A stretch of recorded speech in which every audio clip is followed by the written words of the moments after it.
Yeah, so obviously we've been following this case from the beginning, from the time that Cassie had first dropped her civil lawsuits against Diddy, and so a lot of the stuff that we were listening to from Emily Johnson was expected, right? She starts off with saying, "This is Sean Combs. He's a cultural icon, a businessman. He's one." But then she went and kind of talked about the defendant's crimes, the defendant being Diddy, that went past 20 years, kidnapping, allegations of arson, allegations of drug trafficking, sex crimes, obstruction.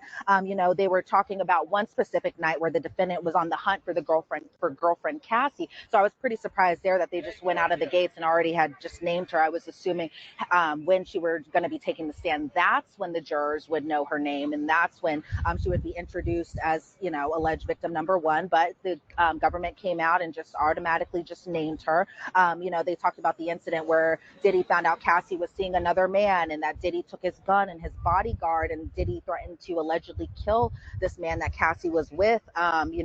Emily Johnson talked about how he had beat Cassie so brutally that he also had to take control of her. He kept videos of Cassie sleeping with escorts and threatened to use them against her. These are the types of things we had already known and were already kind of painted out inside those indictments that the government had written up and that type of sort.